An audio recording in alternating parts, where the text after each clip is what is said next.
ప్రాచీనమైన రామేశ్వరం ఆలయంలో పూజలు చేయడం తనకెంతగానో ఆనందం కలిగించిందన్నారు. రామనవమి కానుకగా తమిళనాడు ప్రాజెక్టులను పేర్కొంటూ ఆయన సంగం సాహిత్యంలో కూడా రాముడి ప్రస్తావన ఉందని చెప్పారు. తమిళనాడులో మౌలిక సదుపాయాల అభివృద్ధి ప్రభుత్వానికి ప్రాధాన్యత అని ప్రధానమంత్రి చెప్పారు. विकसित भारत के सफर में तमिलनाडु का बहुत बड़ा रोल है. मैं मानता हूं तमिलनाडु का सामर्थ्य जितना ज्यादा बढ़ेगा भारत की ग्रोथ उतनी ही तेज होगी.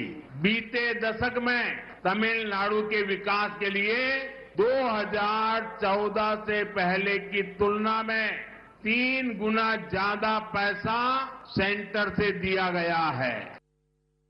తమిళనాడుకు రైల్వే బడ్జెట్ను 7 రెట్లు పెంచామని 2014 సంవత్సరానికి ముందు తమిళనాడు రైలు ప్రాజెక్టులకు వార్షికంగా 900 కోట్ల రూపాయలు మాత్రమే లభించగా ఈ ఏడాది తమిళనాడు రైల్వే బడ్జెట్ 6,000 కోట్ల రూపాయలని మోదీ గుర్తు చేశారు.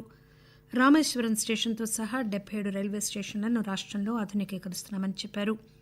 ప్రాచీన తమిళ సంస్కృతి భాష ఎంతో విలువైనవనంటూ నరేంద్ర మోదీ రాష్టంలో విద్యార్థులు మాతృభాషలో విద్యాభ్యాసం చేసేందుకు అనుమతించాలని అన్నారు.